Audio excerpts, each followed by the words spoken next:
Hello, and welcome back to Baby Elias's stories. We now return to Oliver Twist by Charles Dickens, Chapter 23, which contains the substance of a pleasant conversation between Mr. Bumble and a lady, and shows that even a Beadle may be susceptible on some points. The night was bitter cold.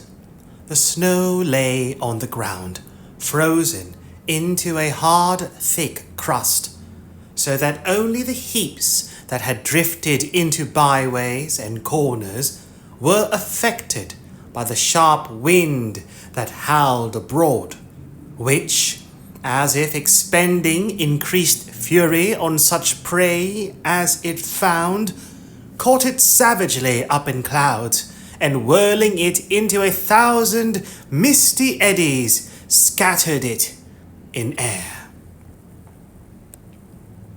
Bleak, dark, and piercing cold, it was a night for the well-housed and fed to draw round the bright fire and thank God they were at home, and for the homeless, starving wretch to lay him down and die. Many hunger-worn outcasts close their eyes in our bare streets at such times, who, let their crimes have been what they may, can hardly open them in a more bitter world. Such was the aspect of out-of-doors affairs when Mrs. Corney, the matron of the workhouse to which our readers have been already introduced as the birthplace of Oliver Twist, sat herself down before a cheerful fire in her own little room and glanced, with no small degree of complacency, at a small round table, on which stood a tray of corresponding size, furnished with all necessary materials for the most grateful meal that matrons enjoy. In fact, Mrs. Corney was about to solace herself with a cup of tea, as she glanced from the table to the fireplace, where the smallest of all possible kettles was singing a small song in a small voice. Her inward satisfaction evidently increased, so much so indeed that Mrs. Corney smiled. "Well," said the matron, leaning her elbow on the table and looking reflectively at the fire, "I'm sure we have all on us a great deal to be grateful for. A great deal, if we did but know it. Ah!" Mrs. Corney shook her head mournfully, as if deploring the mental blindness of those paupers who did not know it, and thrusting a silver spoon, private property, into the inmost recesses of a 2-ounce tin tea caddy, proceeded to make the tea. How slight a thing will disturb the equanimity of our frail minds! The black teapot, being very small and easily filled, ran over while Mrs. Corney was moralizing, and the water slightly scalded Mrs. Corney's hand. "Drat the pot!" said the worthy matron, setting it down very hastily on the hob. "A little stupid thing, that only holds a couple of cups. What use is it of to anybody, except," said Mrs. Corney, pausing, "except to a poor desolate creature like me? Oh dear!" With these words, the matron dropped into her chair and, once more resting her elbow on the table, thought of her solitary fate. The small teapot and the single cup had awakened in her mind sad recollections of Mrs. of Mr. Corney, who had not been dead more than 25 years, and she was overpowered.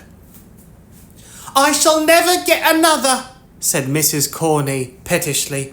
"I shall never get another like him." Whether this remark bore reference to the husband or the teapot is uncertain. It might have been the latter, for Mrs. Corney looked at it as she spoke, and took it up afterwards. She had just tasted her first cup, when she was disturbed by a soft tap at the room door. "Oh, come in with you," said Mrs. Corney sharply. "Some of the old women dying, I suppose. They always die when I'm at meals. Don't stand there letting the cold air in, don't! What's amiss now, eh?" "Nothing, ma'am, nothing," replied a man's voice. "Dear me!" exclaimed the matron in a much sweeter tone. "Is that Mr. Bumble?" "At your service, ma'am," said Mr. Bumble, who had been stopping outside to rub his shoes clean and to shake the snow off his coat, and who now made his appearance, bearing the cocked hat in one hand and a bundle in the other. "Shall I shut the door, ma'am?" The lady modestly hesitated to reply, lest there should be any impropriety in holding an interview with Mr. Bumble with closed doors. Mr. Bumble, taking advantage of the hesitation and being very cold himself, shut it without permission. "Hard weather, Mr. Bumble," said the matron. "Hard indeed, ma'am," replied the Beadle. "Anti-parochial weather this, ma'am. We have given away, Mrs. Corney, we have given away a matter of 20 quartern loaves and a cheese and a half. This very blessed afternoon, and yet them paupers are not contented." "Of course not. When would they be, Mr. Bumble?" said the matron, sipping her tea. "When indeed, ma'am?" rejoined Mr. Bumble. "Why, here's one man that, in consideration of his wife and large family, has a quartern loaf and a good pound of cheese, full weight. Is he grateful, ma'am? Is he grateful? Not a copper farthing's worth of it. What does he do, ma'am, but ask for a few coals? If it's only a pocket handkerchief full, he says. Coals! What would he do with coals? Toast his cheese with him and then come back for more? That's the way with these people, ma'am. Give him an apron full of coals today and they'll come back for another. The day after tomorrow, as brazen as alabaster." The matron expressed her entire concurrence in this intelligible smile, and the Beadle went on. "I never," said Mr. Bumble, "see anything like the pitch it's got to. The day afore yesterday, a man, you have been a married woman, ma'am, and I may mention it to you, a man with hardly a rag upon his back." Here Mrs. Corney looked at the floor. "Goes to our overseer's door when he has got company coming to dinner, and says he must be relieved, Mrs. Corney, as he wouldn't go away, and shocked the company very much. Our overseer sent him out a pound of potatoes and half a pint of oatmeal. "My heart," says the ungrateful villain.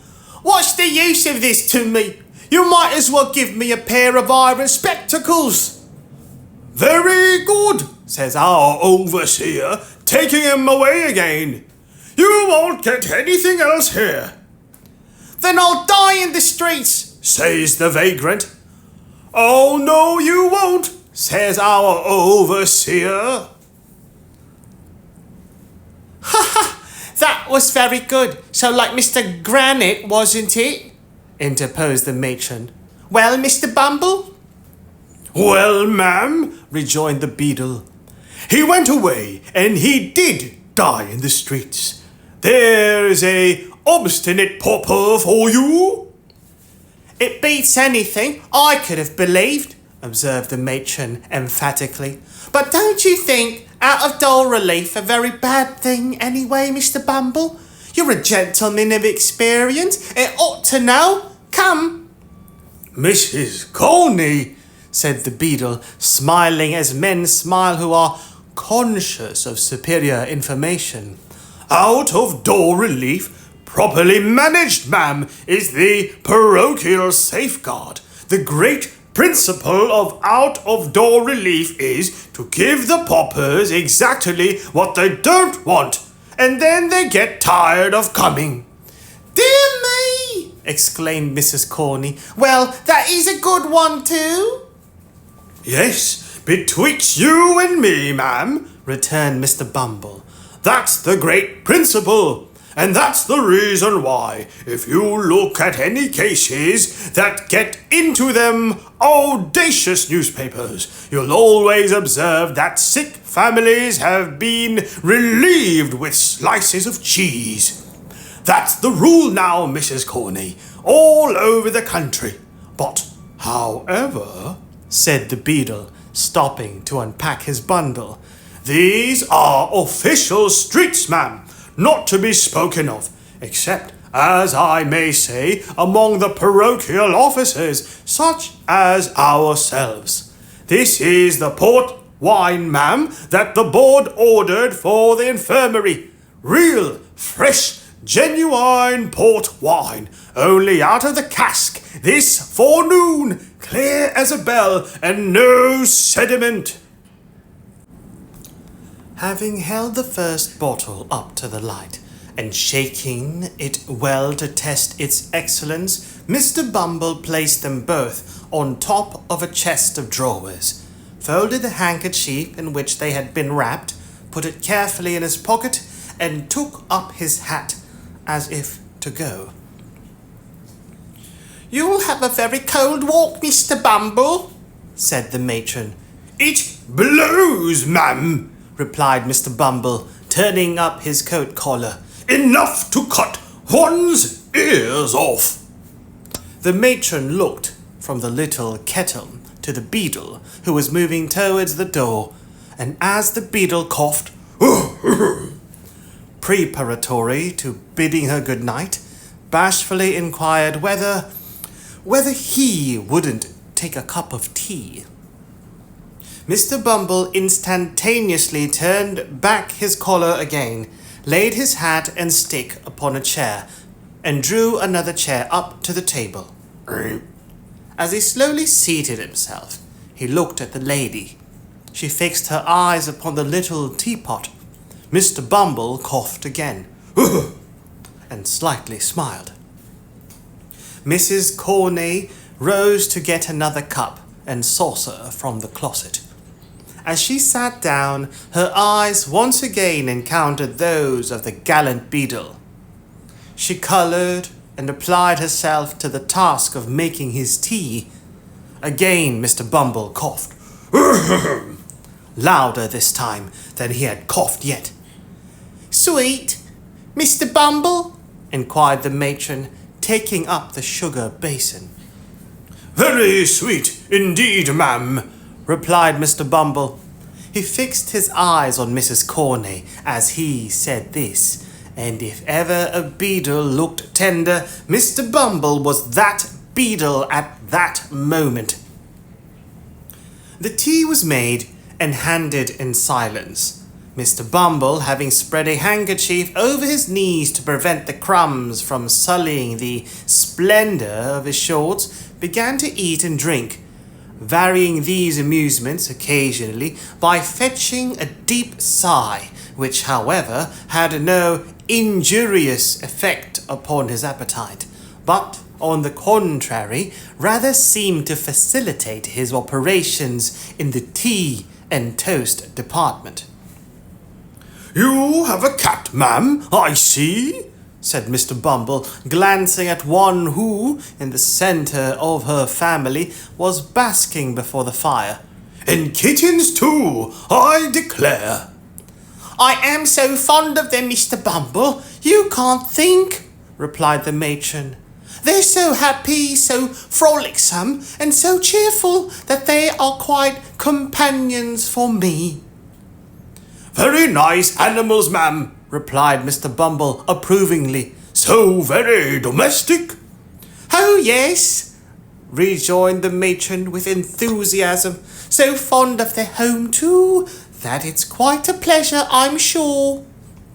Mrs. Corney, ma'am, said Mr. Bumble slowly, and marking the time with his teaspoon. I mean to say this, ma'am, that any cat or kitten that could live with you, ma'am, and not be fond of its home must be an ass, ma'am. Oh, Mr. Bumble, remonstrated Mrs. Corney. It's of no use disguising facts, ma'am, said Mr. Bumble, slowly flourishing the teaspoon with a kind of amorous dignity which made him doubly impressive. I would drown it myself with pleasure. Then you're a cruel man, said the matron vivaciously, as she held out her hand for the Beadle's cup, and a very hard-hearted man besides. Hard-hearted, ma'am, said Mr. Bumble. Hard? Mr. Bumble resigned his cup without another word, squeezed Mrs. Corney's little finger as she took it, and inflicting 2 open-handed slaps upon his laced waistcoat, gave a mighty sigh, and hitched his chair a very little morsel farther from the fire. It was a round table, and as Mrs. Corney and Mr. Bumble had been sitting opposite each other, with no great space between them, and fronting the fire, it will be seen that Mr. Bumble, in receding from the fire and still keeping at the table, increased the distance between himself and Mrs. Corney, which, proceeding, some prudent readers will doubtless be disposed to admire and to consider an act of great heroism on Mr. Bumble's part, he being in some sort of tempted by time, place, and opportunity to give utterance to certain soft nothings, which, however well they may become the lips of the light and thoughtless, do seem immeasurably beneath the dignity of judges of the land, members of Parliament, ministers of state, lord mayors, and other great public functionaries, but more particularly beneath the stateliness and gravity of a Beadle, who, as is well known, should be the sternest and most inflexible among them all. Whatever were Mr. Bumble's intentions, however, and no doubt they were of the best, it unfortunately happened, as has been twice before remarked, that the table was a round one. Consequently, Mr. Bumble, moving his chair little by little, soon began to diminish the distance between himself and the matron, and continuing to travel round the outer edge of the circle, brought his chair, in time, close to that in which the matron was seated. Indeed, the 2 chairs touched, and when they did so, Mr. Bumble stopped.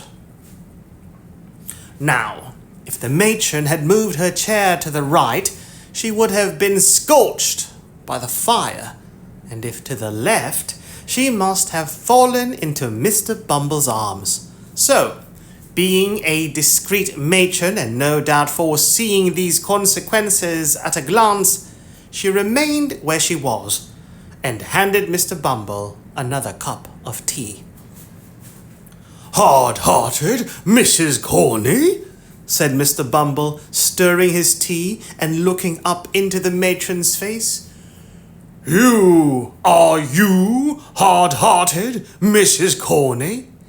Dear me, exclaimed the matron. What a very curious question from a single man.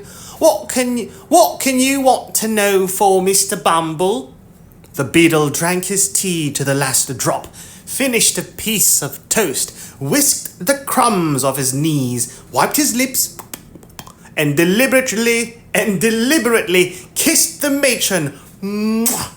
Mr. Bumble! Cried that discreet lady in a whisper, for the fright was so great that she had quite lost her voice. Mr. Bumble, I shall scream! Mr. Bumble made no reply, but in a slow and dignified manner put his arm round the matron's waist. As the lady had stated her intentions of screaming, of course she would have screamed at this additional boldness, but that the exertion was rendered unnecessary by a hasty knocking at the door, which was no sooner heard than Mr. Bumble darted with much agility to the wine bottles and began dusting them with great violence, while the matron sharply demanded who was there. It is worthy of remark as a curious physical instance of the efficacy of a sudden surprise in counteracting the effects of extreme fear that her voice had quite recovered all its official asperity. "If you please, mistress," said a withered old female pauper, hideously ugly, putting her head in at the door, "Old Sally is going fast." "Well, what's that to me?" angrily demanded the matron. "I can't keep her alive, can I?" No, mistress," replied the old woman. "Nobody can. She's far beyond the reach of help. I've seen many people die, little babes and great strong men, and I know when deaths are coming well enough. But she's troubled in her mind, and when the fits are not on her, and that's not often, for she is dying very hard, she says she has got something to tell which you must hear. She'll never die quiet till you come, mistress." At this intelligence, the worthy Mrs. Corney muttered a variety of invectives against old women who couldn't even die without purposely annoying their betters, and muffling herself in a thick shawl, which she hastily caught up, briefly requested Mr. Bumble to stay till she came back, lest anything particular should occur. Bidding the messenger walk fast, and not be all night hobbling up the stairs, she followed her from the room with a very ill grace, scolding all the way. Mr. Bumble's conduct on being left to himself was rather inexplicable. He opened the closet, counted the teaspoons, weighed the sugar tongs, closely inspected a silver milk pot to ascertain that it was of the genuine metal, and having satisfied his curiosity on these points, put on his cocked hat cornerwise, and danced with much gravity 4 distinct times round the table. Having gone through this very extraordinary performance, he took off the cocked hat again, and, spreading himself before the fire with his back towards it, seemed to be mentally engaged in taking an exact inventory of the furniture. Chapter 24 treats on a very poor subject, but is a short one, and may be found of importance in this history. It was no unfit messenger of death who had disturbed the quiet of the matron's room.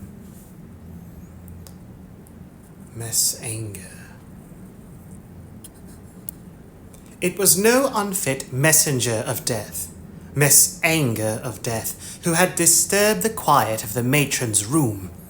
Her body was bent by age, her limbs trembled with palsy, her face, distorted into a mumbling leer, resembled more the grotesque shaping of some wild pencil than the work of nature's hand. Alas, How few of nature's faces are left alone to gladden us with their beauty. The cares and sorrows and hungerings of the world change them as they change hearts. And it is only when those passions sleep and have lost their hold forever that the troubled clouds pass off and leave heaven's surface clear.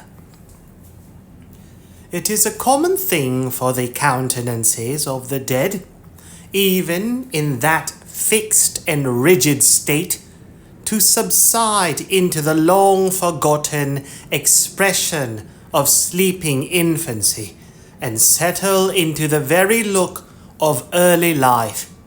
So calm, so peaceful do they grow again, that those who knew them in their happy childhood kneel by the coffin's side in awe, and see the angel even upon earth.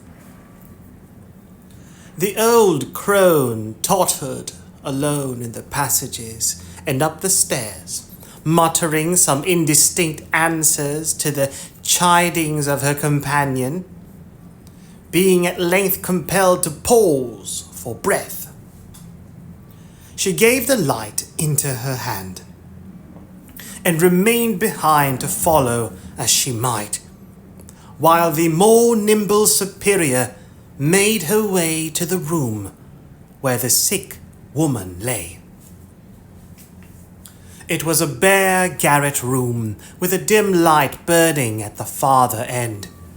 There was another old woman watching by the bed. The parish apothecary's apprentice was standing by the fire, making a toothpick out of a quill.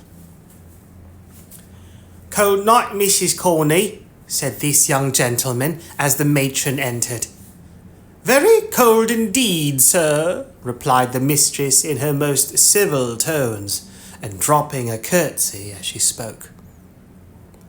"You should get better coals out of your contractors," said the apothecary's deputy, breaking a lump on the top of the fire with the rusty poker. "These are not at all the sort of thing for a cold night."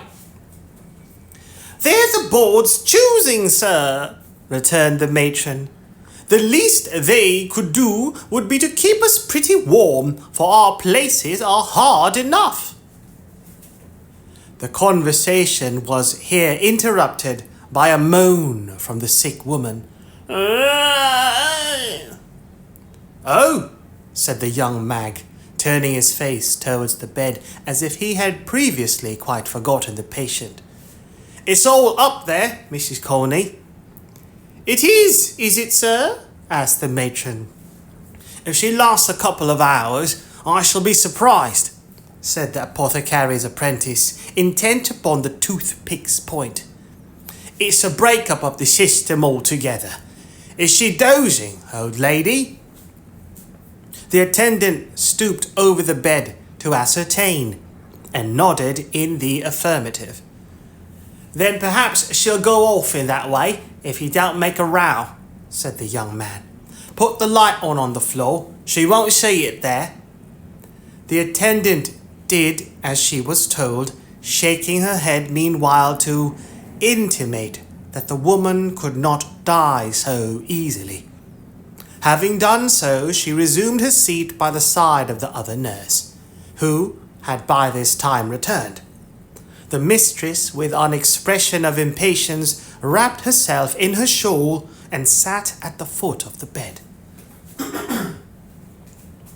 The apothecary's apprentice, having completed the manufacture of the toothpick, planted himself in front of the fire, and made good use of it for 10 minutes or so, when, apparently growing rather dull, he wished Mrs. Corney joy of her job, and took himself off on tiptoe. When they had sat in silence for some time, the two old women rose from the bed, and crouching over the fire, held out their withered hands to catch the heat. The flame threw a ghastly light on their shriveled faces, and made their ugliness appear terrible, as, in this position, they began to converse in a low voice. "Did she say any more, Annie dear, while I was gone?" inquired the messenger. "Not a word," replied the other. "She plucked and tore at her arms for a little time, but I held her hands and she soon dropped off. She hasn't much strength in her, so I easily kept her quiet. I ain't so weak for an old woman, although I am on parish allowance. No, no." "Did she drink the hot wine the doctor said she was to have?" demanded the first. "I tried to get it down," rejoined the other, "but her teeth were tight set, and she clenched the mug so hard that it was as much as I could do to get it back again. So I drank it, and it did me good."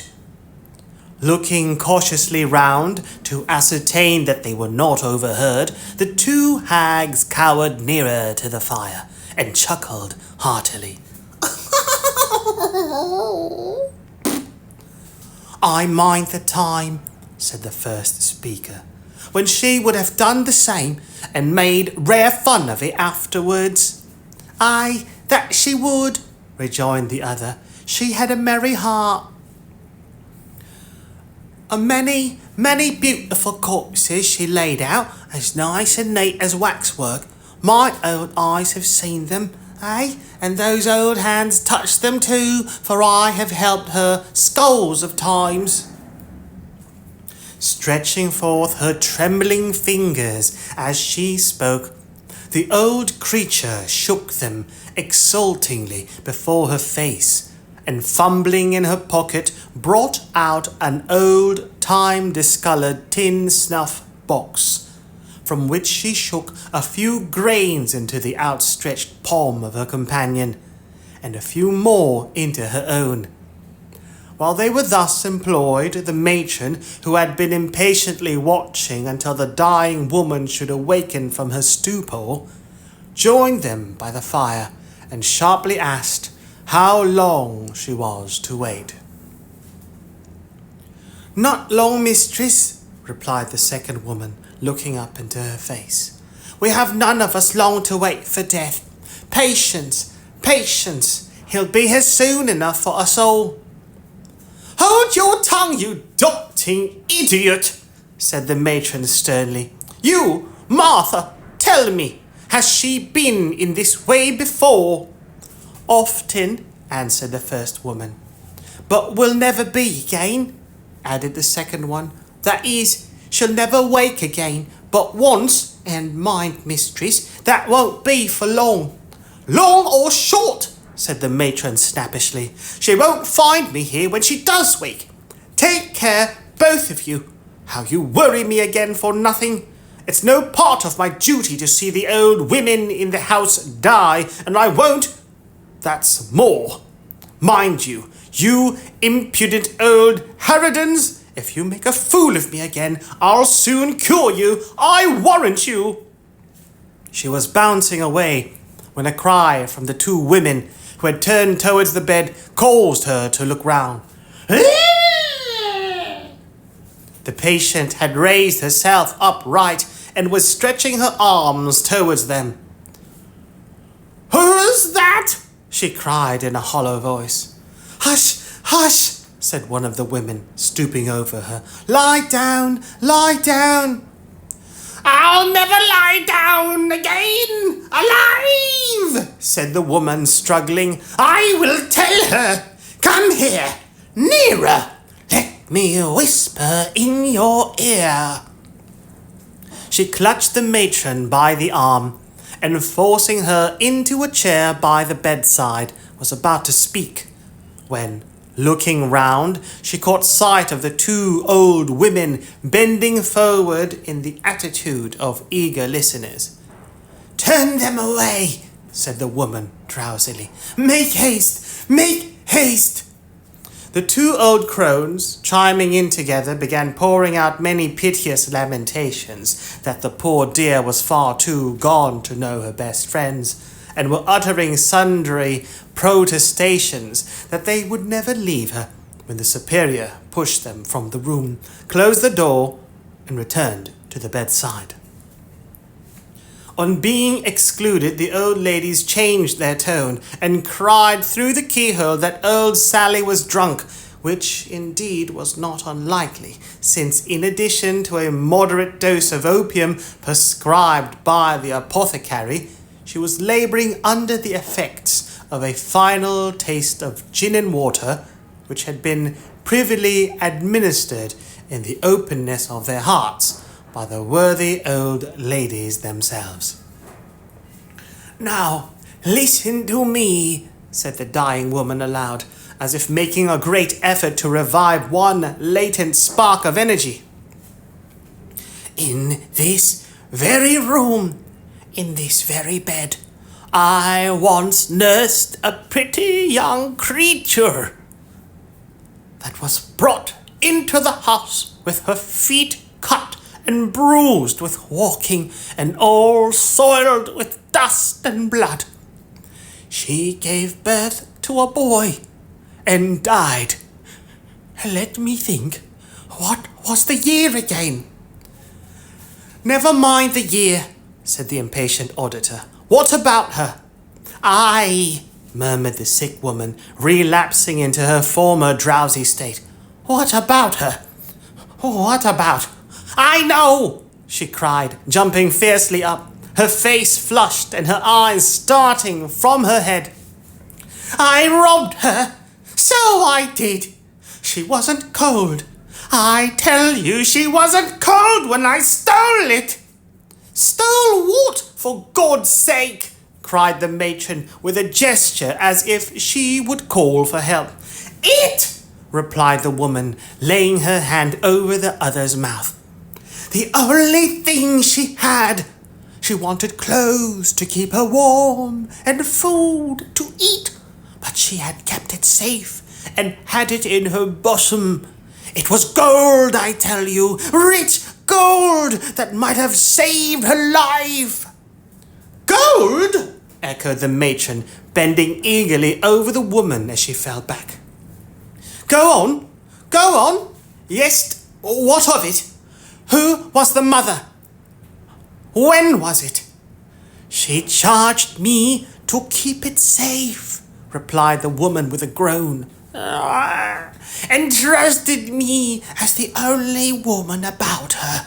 I stole it in my heart when she first showed it me hanging round her neck, and the child's death, perhaps, is on me beside.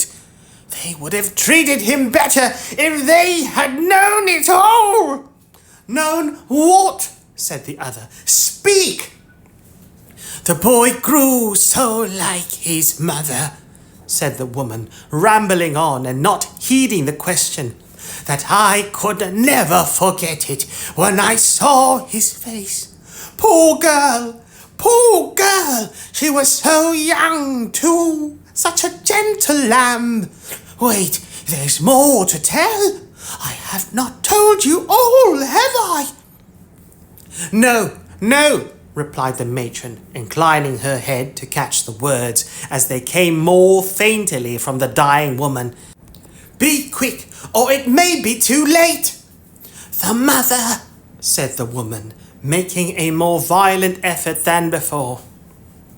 "The mother, when the pains of death first came upon her, whispered in my ear that if her baby was born alive and thrived, the day might come when it would not feel so much disgrace to hear its poor young mother named.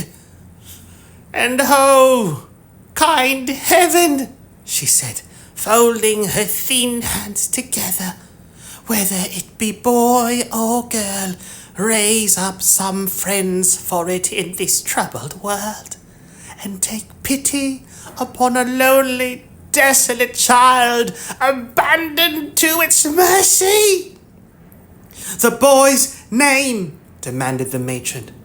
"They called him Oliver," replied the woman feebly. "The gold I stole was—" Yes, What? Cried the other.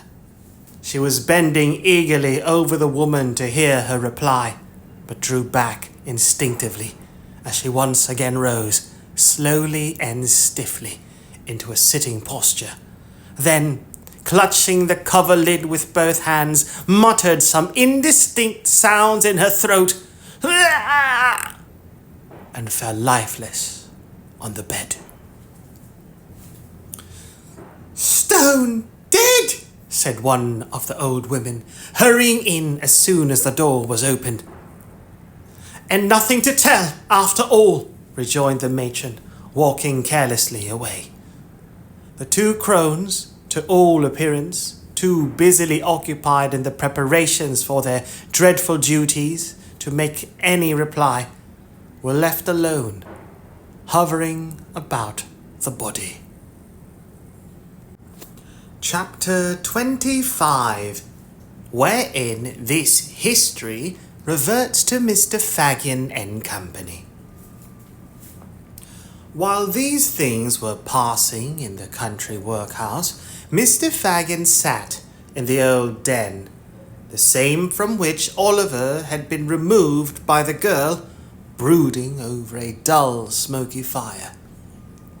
He held a pair of bellows upon his knee, with which he had apparently been endeavouring to rouse it into more cheerful action, but he had fallen into deep thought, and with his arms folded on them, and his chin resting on his thumbs, fixed his eyes abstractedly on the rusty bars.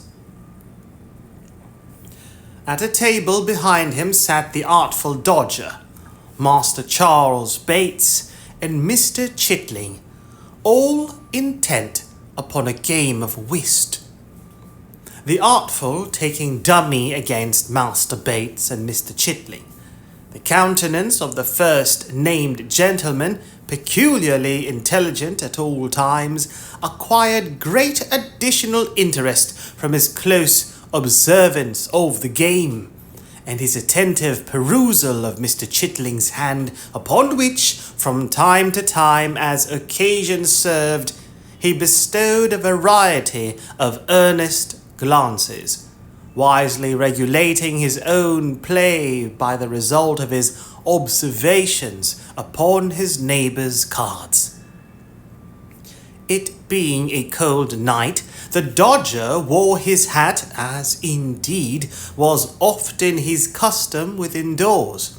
He also sustained a clay pipe between his teeth, which he only removed for a brief space when he deemed it necessary to apply for refreshment to a quart pot under the table, which stood ready filled with gin and water for the accommodation of the company. Master Bates was also attentive to the play, but being of a more excitable nature than his accomplished friend, it was observable that he more frequently applied himself to the gin and water, and moreover indulged in many jests and irrelevant remarks, all highly unbecoming a scientific rubber. Indeed, the Artful, presuming upon their close attachment, more than once took occasion to reason gravely with his companion upon these improprieties, all of which remonstrances Master Bates received an extremely good part, merely requesting his friend to be blowed, or to insert his head in a sack, or replying with some other neatly turned witticism of a similar kind, the happy application of which excited considerable admiration in the mind of Mr. Chitling. It was remarkable that the latter gentleman and his partner invariably lost, and that the circumstance, so far from angering Master Bates, appeared to afford him the highest amusement, inasmuch as he laughed most uproariously at the end of every deal, and protested that he had never seen such a jolly game in all his born days. That's 2 doubles and the rub, said Mr. Chitling, with a very long face as he drew half a crown from his waistcoat pocket. I never see such a feller as you, Jack. You in everything. Even when we've good cards, Charlie. Even when we've good cards, Charlie and I can't make nothing of him. Either the master or the manner of this remark, which was made very ruefully, delighted Charlie Bates so much that his consequent shout of laughter roused the Jew from his reverie.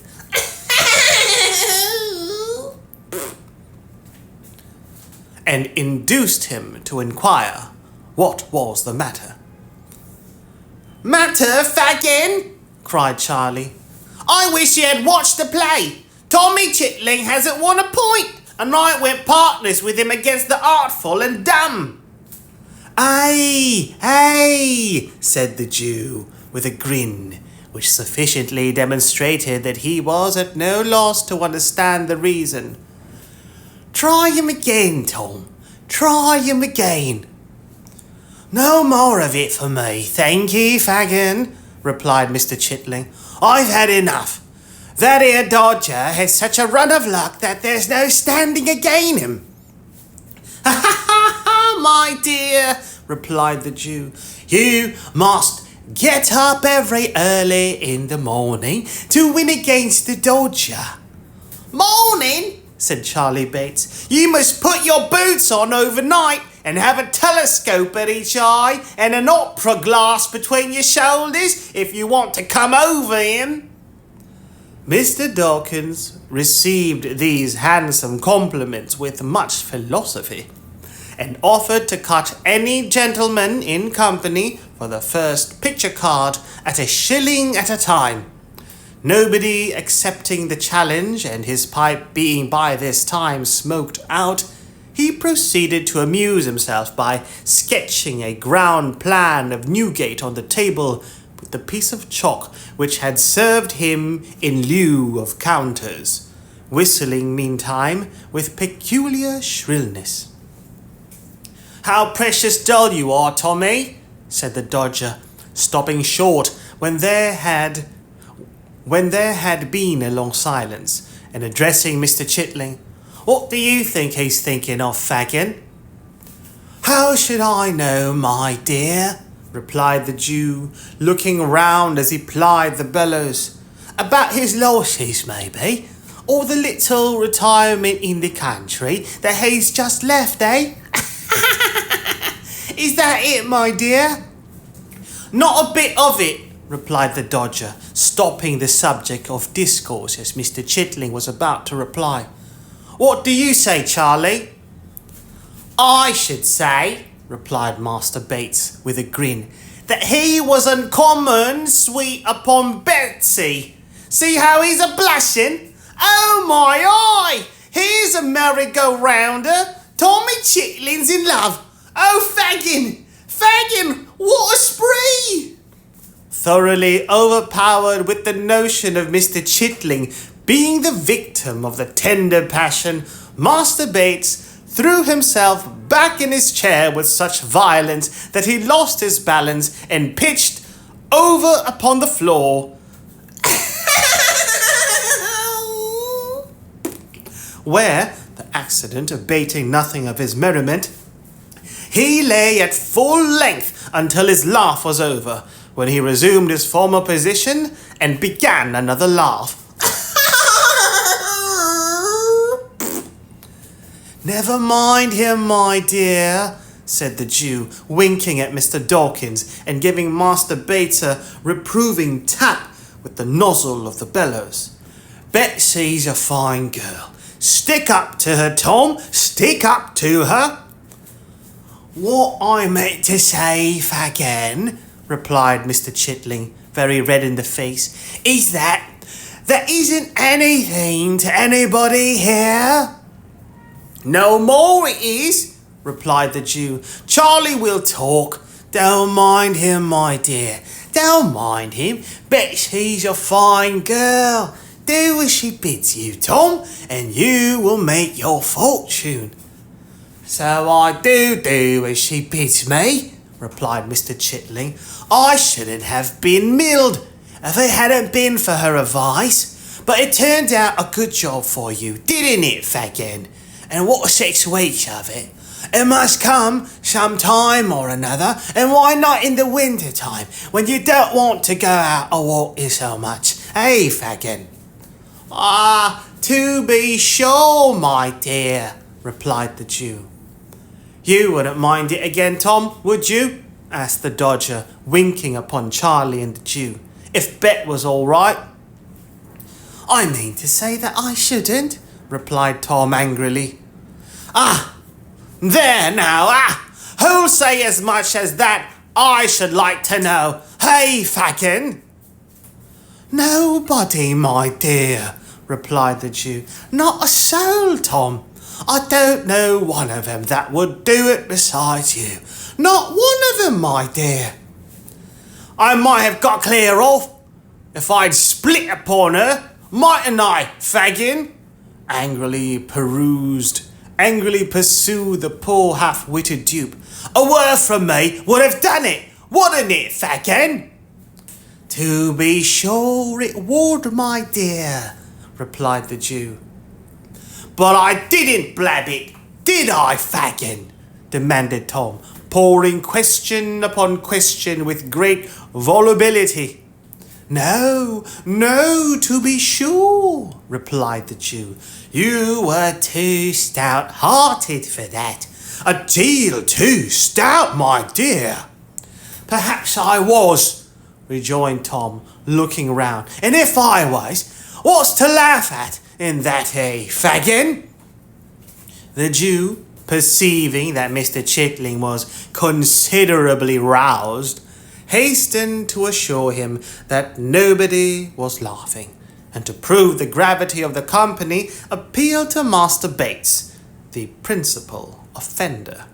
But unfortunately, Charlie, in opening his mouth to reply that he was never more serious in his life, was unable to prevent the escape of such a violent roar that the abused Mr. Chitling, without any preliminary ceremonies, rushed across the room and aimed a blow at the offender, who, being skillful in evading pursuit, ducked to avoid it, and chose his time so well that it lighted on the chest of the merry old gentleman, and caused him to stagger to the wall, where he stood panting for breath, while Mr. Chitling looked on in intense dismay. "Hark!" cried the Dodger at this moment. "I heard the tinkler." Catching up the light, he crept softly upstairs.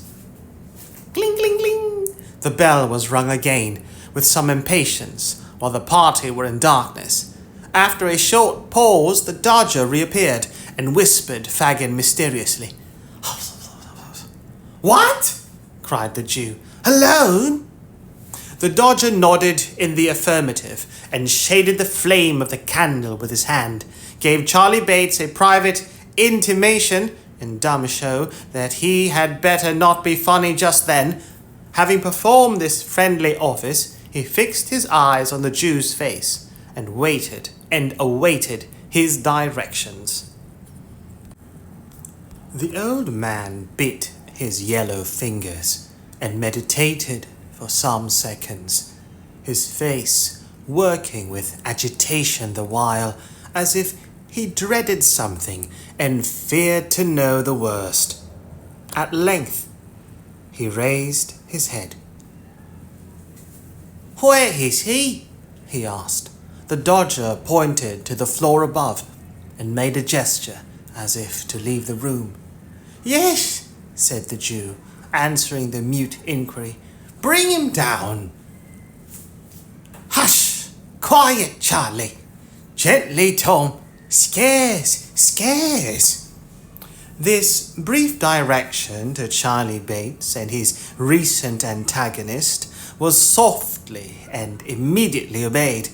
There was no sound of their whereabout when the Dodger descended the stairs, bearing the light in his hand, and followed by a man in a coarse smock frock, who, after casting a hurried glance round the room, pulled off a large wrapper which had concealed the lower portion of his face, and disclosed, all haggard, unwashed, and unshorn, the features of Flash Toby Crackit.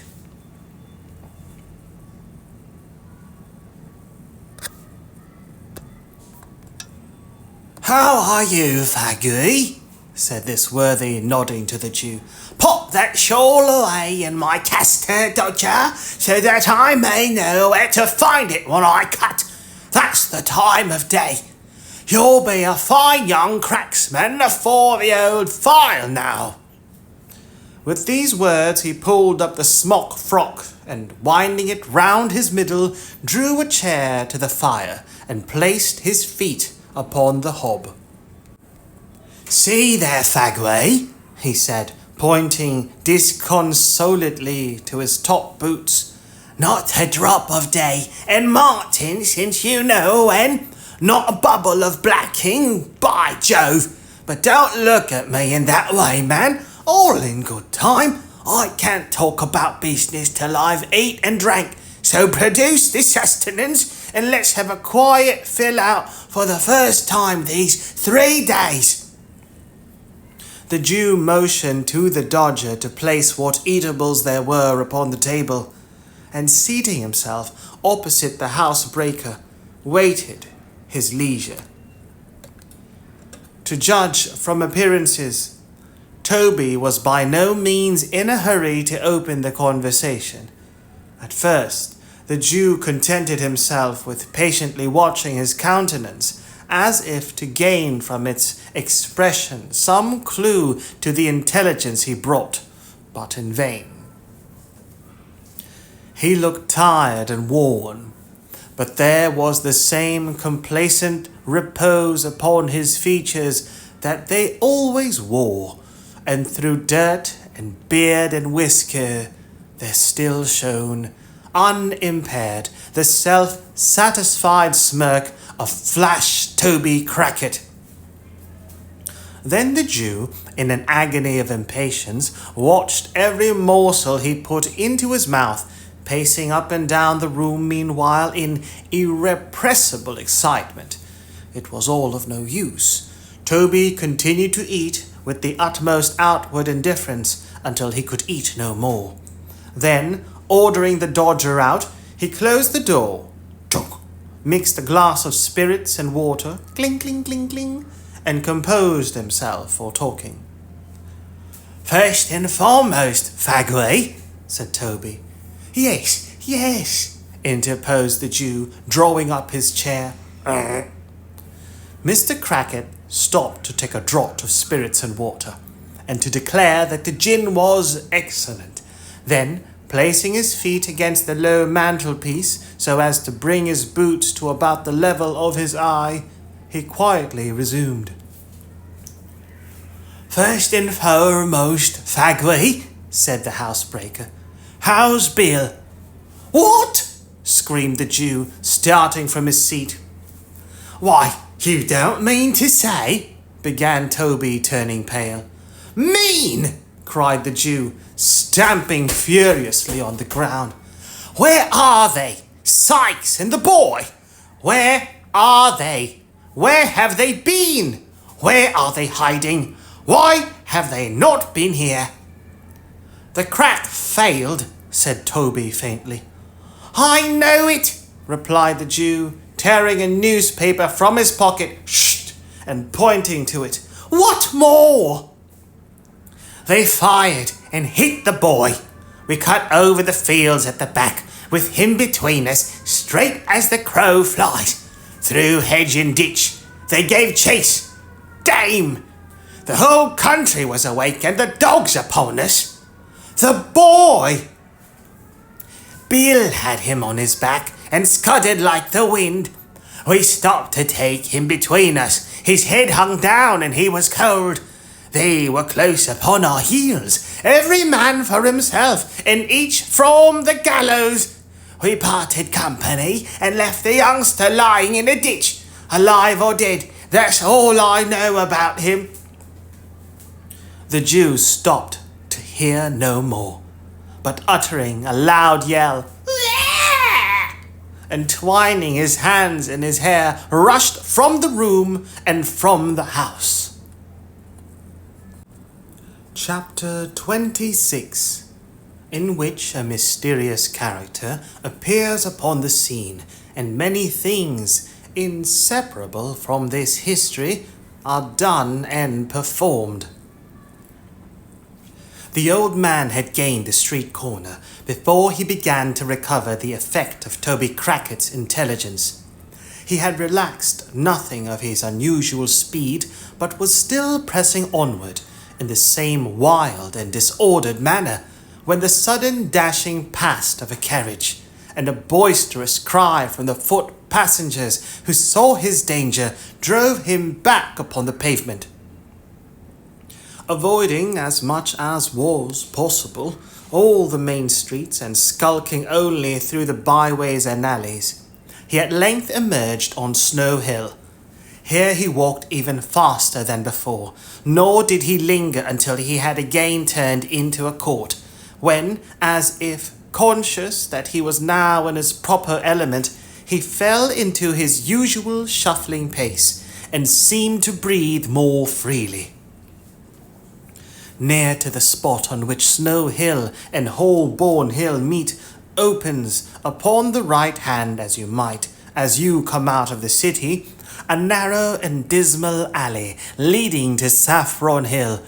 In its filthy shops are exposed for sale huge bunches of second-hand silk handkerchiefs of all sizes and patterns, for here reside the traders who purchase them from pickpockets. Hundreds of these handkerchiefs hang dangling from pegs outside the windows, or flaunting from the door-posts, and the shelves within are piled with them. Confined as the limits of Field Lane are, it has its barber, its coffee shop, its beer shop, and its fried fish warehouse. It is a commercial colony of itself, the emporium of petty larceny, visited at every morning and setting in of dusk by silent merchants who traffic in dark back parlours and who go as strangely as they come. Here the clothesman, the shoe vamper, the rag merchant display their goods as signboards to the petty thief. Here stores of old iron and bones and heaps of mildewy fragments of woolen stuff and linen rust and rot in the grimy cellars. It was into this place that the Jew turned. He was well known to the sallow denizens of the lane, for such of them as were on the lookout to buy or sell nodded familiarly as he passed along. He replied to their salutations in the same way, but bestowed no closer recognition until he reached the further end of the alley, when he stopped to address a salesman of small stature, who had squeezed as much of his person into a child's chair as the chair would hold, and was smoking a pipe at his warehouse door. "Why, the sight of you, Mr. Fagin, would cure the hoptally-my. Would cure the hoptally-my. Hoptally-my. Hoptally-my," said the respectable trader in acknowledgment of the Jew's inquiry after his health. "The neighbourhood was a little too hot, lively," said Fagin, elevating his eyebrows and crossing his hands upon his shoulders. "Well, I've heard that complaint of it once or twice before," replied the trader, "but it soon cools down again. Don't you find it so?" Fagin nodded in the affirmative, pointing in the direction of Saffron Hill. He inquired whether anyone was up yonder tonight. "At the Cripples?" inquired the man. The Jew nodded. "Let me see," pursued the merchant, reflecting. "Yes, there's some half-dozen of 'em gone in, that I knows. Don't think you're friends there?" "Sykes is not, I suppose?" inquired the Jew with a disappointed countenance. "Not its twintus. Non is twentus, as the lawyers say, replied the little man, shaking his head and looking amazingly sly. Have you got anything in my line tonight? Nothing tonight, said the Jew, turning away. Are you going up to the cripples, Fagin? Cried the little man, calling after him. Stop! I don't mind if I have a drop there with you. But as the Jew, looking back, waved his hand to intimate that he preferred being alone, and moreover, as the little man could not very easily disengage himself from the chair, the sign of the cripples was, for a time, bereft of the advantage of Mr. Lively's presence. By the time he had got upon his legs, the Jew had disappeared, so Mr. Lively, after ineffectually standing on tiptoe, in the hope of catching sight of him, again forced himself into the little chair, and exchanging a shake of the head with a lady in the opposite shop in which doubt and mistrust were plainly mingled, resumed his pipe with a grave demeanour. The three cripples, or rather the cripples, which was the sign by which the establishment was familiarly known to its patrons, was the public house in which Mr. Sykes and his dog have already figured. Merely making a sign to a man at the bar, Fagin walked straight upstairs, and opening the door of a room and softly insinuating himself into the chamber, looked anxiously about, shading his eyes with his hand as if in search of some particular person. The room was illuminated by two gas lights, the glare of which was prevented by the barred shutters and closely drawn curtains of faded red from being visible outside. The ceiling was blackened to prevent its colour from being injured by the flaring of the lamps, and the place was so full of dense tobacco smoke that at first it was scarcely possible to discern anything more. By degrees, however, as some of it cleared away through the open door, an assemblage of heads as confused as the noises that greeted the ear might be made out, and as the eye grew more accustomed to the scene, the spectator gradually became aware of the presence of a numerous company, male and female, crowded round a long table, at the upper end of which sat a chairman with a hammer of office in his hand, while a professional gentleman with a bluish nose and his face tied up for the benefit of a toothache presided at a jingling piano in a remote corner. As Fagin stepped softly in, the professional gentleman, running over the keys by way of prelude, occasioned a general cry of order for a song, which, having subsided, a young lady proceeded to entertain the company with a ballad in 4 verses, between each of which the accompanist played the melody all through, as loud as he could. When this was over, the chairman gave a sentiment, after which the professional gentleman on the chairman's right and left volunteered a duet and sang it with great applause. It was curious to observe some faces which stood out prominently from among the group.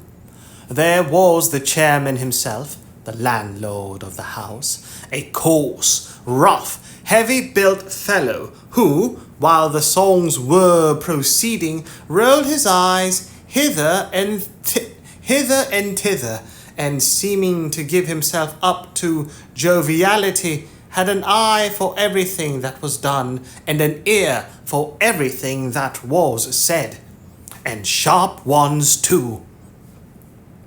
Near him were the singers, receiving with professional indifference the compliments of the company, and applying themselves in turn to a dozen proffered glasses of spirits and water, tendered by their more boisterous admirers, whose countenance, expressive of almost every vice in almost every grade, irresistibly attracted the attention by their very repulsiveness.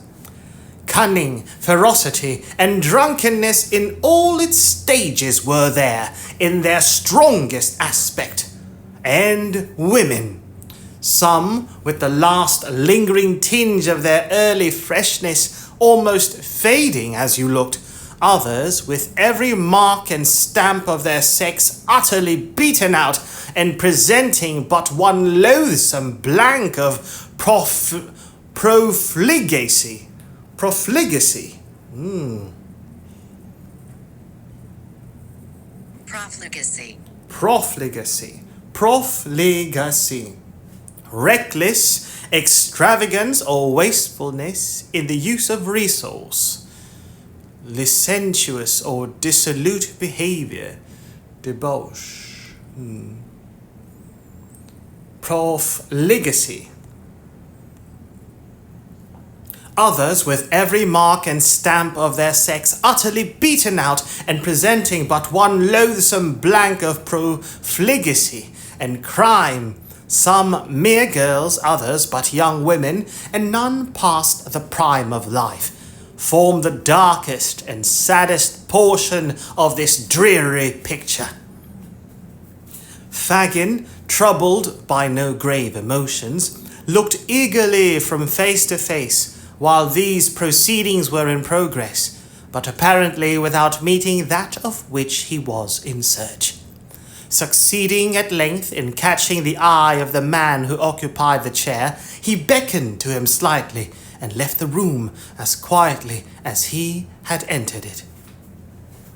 "What can I do for you, Mr. Fagin?" inquired the man as he followed him out to the landing. "Won't you join us? They'll be delighted, every one of them." The Jew shook his head impatiently and said in a whisper, "Is he here?" "No," replied the man. "And no news of Barney?" inquired Fagin. "None," replied the landlord of the Cripples, for it was he. "He won't stir till it's all safe, depend on it.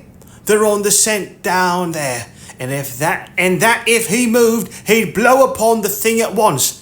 He's all right enough, Barney is, else I should have heard of him. I'll pound it that Barney's managing properly. Let him alone for that." "Will he be here tonight?" asked the Jew, laying some emphasis on the pronoun as before. Monks, do you mean?" inquired the landlord, hesitating. "Hush!" said the Jew. "Yes." "Certain," replied the man, drawing a gold watch from his fob. "I expected him here before now. If you'll wait 10 minutes, he'll be—" No, said the Jew hastily, as though however desirous he might be to see the person in question, he was nevertheless relieved by his absence. "Tell him I came here to see him, and that he must come to me tonight. No, say tomorrow, as he is not here. Tomorrow will be time enough." "Good," said the man. "Nothing more?"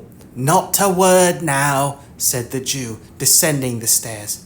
"I see," said the other, looking over the rails and speaking in a hoarse whisper. "What a time this would be for a sell! I've got Phil Barker here, so drunk that a boy might take him."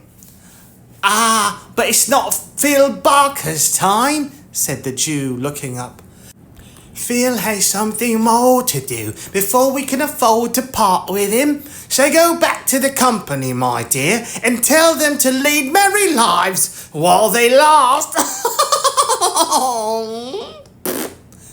The landlord reciprocated the old man's laugh and returned to his guests. The Jew was no sooner alone than his countenance resumed its former expression of anxiety and thought. After a brief reflection, he called a hack cabriolet and bade the man drive towards Bethnal Green. He dismissed him within some quarter of a mile of Mr. Sykes' residence, and performed the short remainder of the distance on foot. "Now," muttered the Jew as he knocked at the door, "if there is any deep play here, I shall have it out of you, my girl, cunning as you are." She was in her room, the woman said. Fagin crept softly upstairs and entered it without any previous ceremony. The girl was alone, lying with her head upon the table and her hair strangling over it. "She has been drinking," thought the Jew coolly, "or perhaps she is only miserable." The old man turned to close the door. As he made this reflection, the noise thus occasioned roused the girl. She eyed his crafty face narrowly as she inquired to his recital of Toby Crackett's story. When it was concluded, she sank into her former attitude, but spoke not a word. She pushed the candle impatiently away, and once or twice as she feverishly changed her position, shuffled her feet upon the ground. But this was all. During the silence, the Jew looked restlessly about the room, as if to assure himself that there were no appearances of Sykes having covertly returned. Apparently satisfied with his inspection, he coughed twice or thrice and made as many efforts to open a conversation, but the girl heeded him no more than if he had been made of stone. At length he made another attempt, and rubbing his hands together, said in his most conciliatory tone. Conciliatory describes action, tones of gestures intended to end disagreements, soothe anger, or foster compromise. Conciliatory tone. "And where should you think Bill was now, my dear?" The girl moaned out some half-intelligible reply that she could not tell, and seemed, from the smothered noise that escaped her, to be crying. "And the boy, too?" said the Jew, straining his eyes to catch a glimpse of her face. "Poor little child, left in the ditch, Nance! Only think!" "The child," said the girl, suddenly looking up, "is better where he is than among us, and if no harm comes to Bill from it, I hope he lies dead in the ditch and that his young bones may rot there." "What?" cried the Jew in amazement. I do," returned the girl. "Ay, I do," returned the girl, meeting his gaze. "I shall be glad to have him away from my eyes and to know that the worst is over. I can't bear to have him about me. The sight of him turns me against myself and all of you." "Pooh!" said the Jew scornfully. "You're drunk." "Am I?" cried the girl bitterly. "It's no fault of yours if I am not. You'd never have me anything else if you had your will, except now. The humour doesn't suit you, doesn't it?" "No!" rejoined the Jew, furious. "It does not." "Change it then," responded the girl with a laugh. "Change it?" exclaimed the Jew, exasperated beyond all bounds by his companion's unexpected obstinacy and the vexation of the night. "I will change it. Listen to me, you drab. Listen to me. Who with 6 words can strangle Sykes as surely as if I had his bull's throat between my fingers now? If he comes back and leaves the boy behind him, if he gets off free and dead or alive, fails to restore him to me, murder him yourself if you would have him escape Jack Ketch. And do it in the moment he sets foot in this room, or mind me, it will be too late." "What is all this?" cried the girl involuntarily. "What is it?"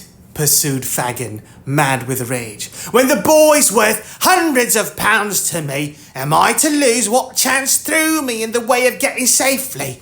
through the whims of a drunken gang that I could whistle away the lives of, and may bound to a born devil that only wants the will and has the power to... Panting for breath, the old man stammered for a word, and in that instant checked the torrent of his wrath, and changed his whole demeanour.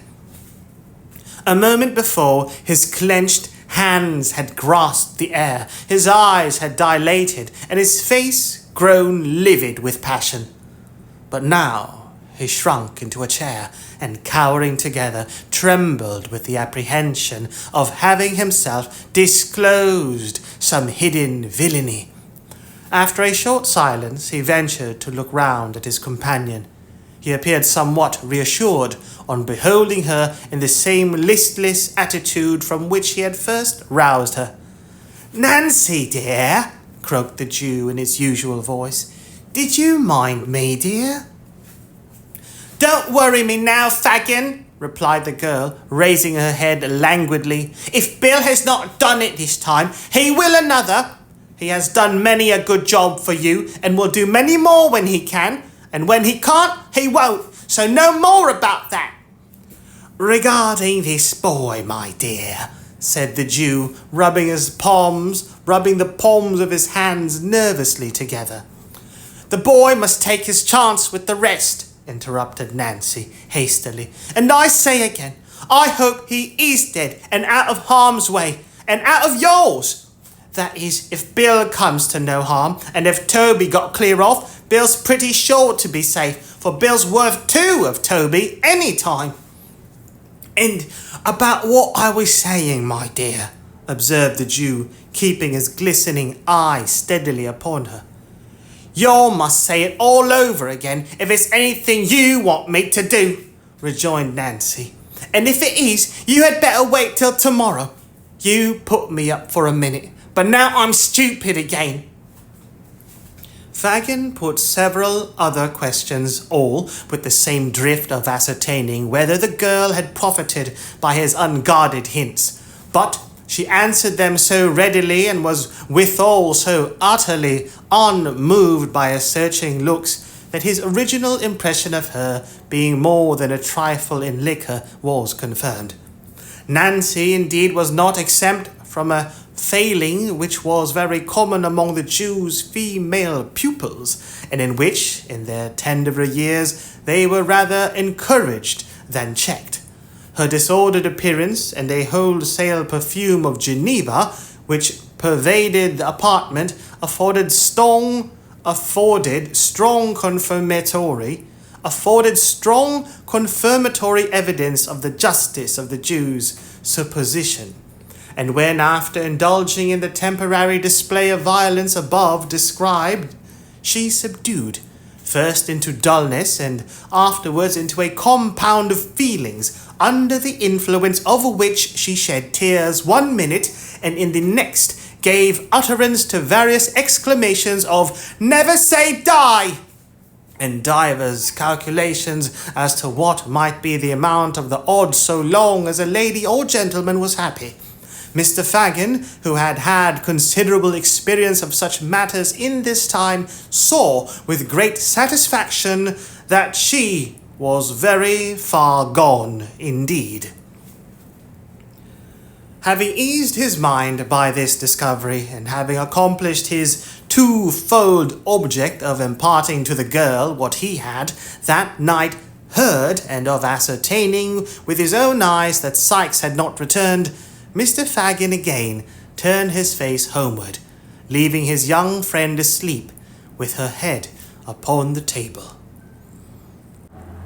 It was within an hour of midnight. The weather being dark and piercing cold, he had no great temptation to loiter. The sharp wind that scoured the streets seemed to have cleared them of passengers, as of dust and mud, for few people were abroad, and they were, to all appearance, hastening fast home. It blew from the right quarter for the Jew, however, and straight before it he went, trembling and shivering as every fresh gust drove him rudely on his way. He had reached the corner of his own street and was already fumbling in his pocket for the door key when a dark figure emerged from a projecting entrance which lay in deep shadow and, crossing the road, glided up to him unperceived. "Fagin!" whispered a voice close to his ear. "Ah!" said the Jew, turning quickly round. "Is that—" "Yes," interrupted the stranger. "I have been lingering here these 2 hours. Where the devil have you been?" "On your business, my dear," replied the Jew, glancing uneasily at his companion and slackening his pace as he spoke. "On your business all night." "Oh, of course," said the stranger with a sneer. "Well, and what's come of it?" "Nothing good," said the Jew. "Nothing bad, I hope," said the stranger, stopping short and turning a startled look at his companion. The Jew shook his head and was about to reply when the stranger, interrupting him, motioned to the house before which they had by this time arrived, remarking that he had better say what he had got to say under cover, for his blood was chilled with standing about so long, and the wind blew through him. Fagin looked as if he could have willingly excused himself from taking home a visitor at that unseasonable hour, and indeed muttered something about having no fire, but his companion, repeating his request in a peremptory manner, he unlocked the door and requested him to close it softly while he got a light. "It's as dark as the grave," said the man, groping forward a few steps. "Make haste." "Shut the door," whispered Fagin from the end of the passage. As he spoke, it closed with a loud noise. "Don't! That wasn't my doing," said the other man, feeling his way. "The wind blew it to, or it shut of its own accord, one or the other. Look sharp with the light, or I shall knock my brains out against something in this confounded hole."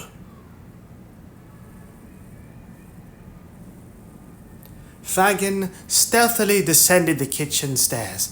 After a short absence, he returned with a lighted candle, and the intelligence that Toby Crackit was asleep in the back room below and that the boys were in the front one. Beckoning the man to follow him, he led the way upstairs. "We can say the few words we've got to say in here, my dear," said the Jew, throwing open a door on the first floor. "And as there are holes in the shutters, and we never show light to our neighbours, we'll set the candle on the stairs. There!" With those words, the Jew, stooping down, placed the candle on an upper flight of stairs, exactly opposite to the room door. This done, he led the way into the apartment, which was destitute of all movables save a broken armchair and an old couch or sofa without covering, which stood behind the door. Upon this piece of furniture the stranger sat himself with the air of a weary man, and the Jew, drawing up the armchair opposite, they sat face to face. It was not quite dark. The door was partially open, and the candle outside threw a feeble reflection on the opposite wall. The door was partially open, and the candle outside threw a feeble reflection on the opposite wall. They conversed for some time in whispers, though nothing of the conversation was distinguishable beyond a few disjointed words here and there. A listener might easily have perceived that Fagin appeared to be defending himself against some remarks of the stranger, and that the latter was in a state of considerable irritation. They might have been talking thus for a quarter of an hour or more, when Monks, by which name the Jew had designated the strange man several times in the course of their colloquy, said, raising his voice a little,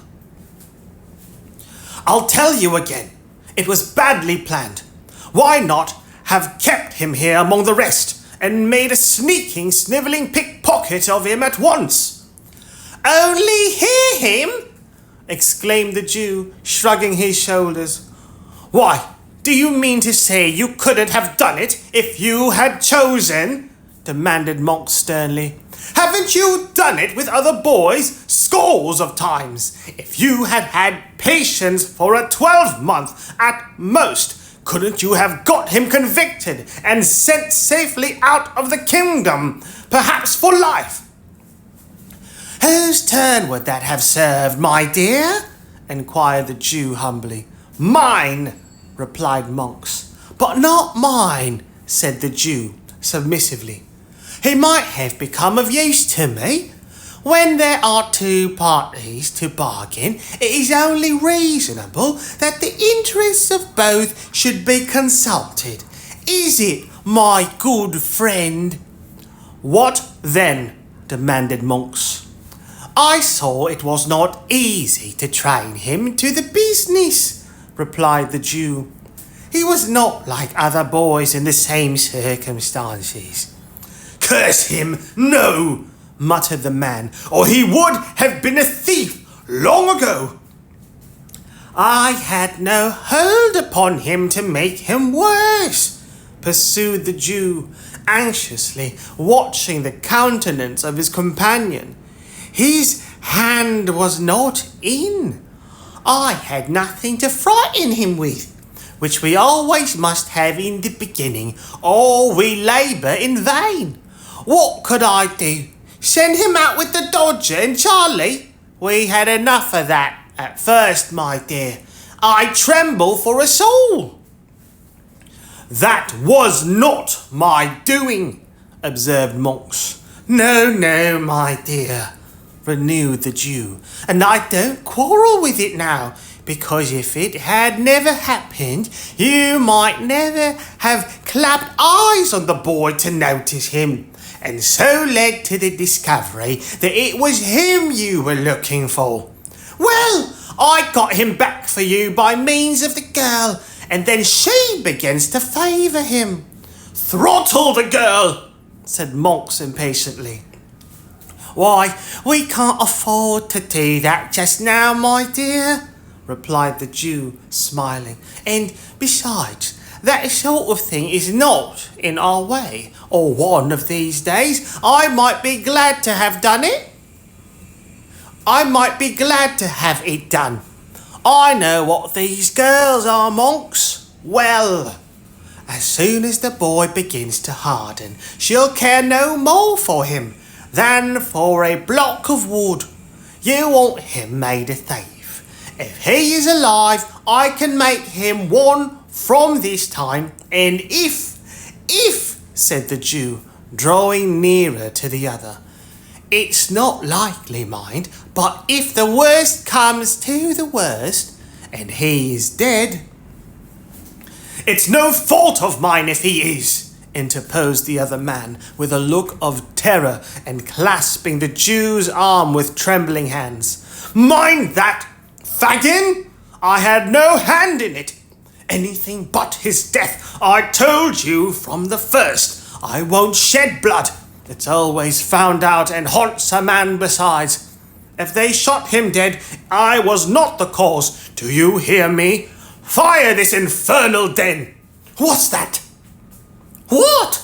cried the Jew, grasping the coward round the body with both arms as he sprung to his feet. "Where?" "Yonder," replied the man, glaring at the opposite wall. "The shadow! I saw the shadow of a woman in a cloak and bonnet pass along the wainscot like a breath." The Jew released his hold, and they rushed tumultuously from the room, the candle wasted by the draught, was standing where it had been placed. It showed them only the empty staircase and their own white faces. They listened intently. A profound silence reigned throughout the house. "It's your fancy," said the Jew, taking up the light and turning to his companion. "I'll swear I saw it," replied Monks, trembling. "It was bending forward when I saw it first, and when I spoke it darted away." The Jew glanced contemptuously at the pale face of his associate, and telling him he could follow, if he pleased, ascended the stairs. They looked into all the rooms. They were cold, bare, and empty. They descended into the passage, and thence into the cellars below. The green damp hung upon the low walls. The tracks of the snail and slug glistened in the light of the candle, but all was still as death. "What do you think now?" said the Jew, when they had regained the passage. "Besides ourselves, there's not a creature in the house except Toby and the boys, and they're safe enough. See here." As a proof of the fact, the Jew drew forth 2 keys from his pocket and explained that when he first went downstairs, he had locked them in to prevent any intrusion on the conference. This accumulated testimony effectually staggered Mr. Monks. His protestations had gradually become less and less vehement as they proceeded in their search without making any discovery, and now he gave vent to several very grim laughs and confessed it could only have been his excited imagination. He declined any renewal of the conversation, however, for that night, suddenly remembering that it was past 1 o'clock, and so the amiable couple parted.